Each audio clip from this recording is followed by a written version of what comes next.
भारत के आपराधिक कानूनों में बड़ा बदलाव हुआ है और अगले कुछ महीनों में ये लागू हो जाएगा। अब भारतीय दंड संहिता का नाम बदलकर भारतीय न्याय संहिता हो गया है। इसके तहत धाराएं बदल गई है तो कई कानून की परिभाषाएं भी अब पहले से अलग है। यही नहीं, कई मामलों में तो सजा से लेकर जुर्माने तक के प्रावधानों में बदलाव आया है। इन्हीं में से एक कानून हिट एंड रन का है, जिस पर बवाल मचा हुआ है। दरअसल हर साल करीब 50,000 लोग सड़क पर हुए हादसों और समय पर अस्पताल न पहुंचाए जाने की वजह से मारे जाते हैं। ऐसे में हिट एंड रन कानून को सख्त कर दिया गया है। इसी को लेकर देश भर में ट्रक, टैक्सी और बस चालक आंदोलन पर उतरे हैं। यूपी, दिल्ली, बिहार, एमपी, हरियाणा, जम्मू कश्मीर, हिमाचल प्रदेश और राजस्थान समेत तमाम राज्यों में इसके खिलाफ आंदोलन हो रहा है।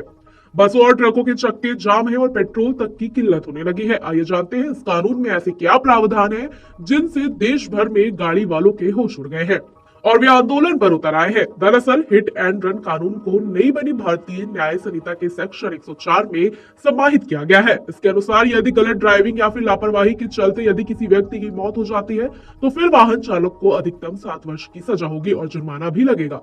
सेक्शन 104 ए में इसका जिक्र किया गया है। वहीं 104 बी में साफ लिखा गया है कि यदि कोई हादसा हो जाता है और गाड़ी से टक्कर के बाद ड्राइवर खुद मौके से या वाहन समेत भाग निकलता है तो उसे 10 वर्ष की सजा होगी। इसमें लिखा गया है कि यदि हादसे के बाद चालक घटना की जानकारी पुलिस अधिकारी या फिर मजिस्ट्रेट को नहीं देता है तो उसे 10 साल तक की कैद हो सकती है और फाइन भी देना होगा। इसी प्रावधान को लेकर ड्राइवरों में उबाल है। फिलहाल बस, ऑटो, टैक्सी और ट्रक ड्राइवर ही आंदोलन कर रहे हैं, लेकिन यह सभी पर लागू होगा। ऐसे में निजी वाहन चालकों के लिए भी यह कानून चिंता का मसला है। ऐसे में आने वाले दिनों में हिट एंड रन को लेकर चल रहा आंदोलन बढ़ भी सकता है।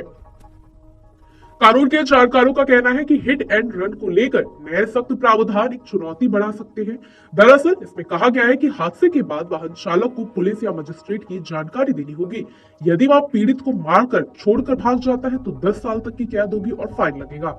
जानकार कहते हैं कि यह दोहरी मुसीबत है। यदि हादसे के बाद ड्राइवर रुकता है और पीड़ित को अस्पताल पहुंचाने के बारे में विचार करता है तो भीड़ उसे पीट पीट कर मार सकती है। ऐसी घटनाएं कई बार हो चुकी है।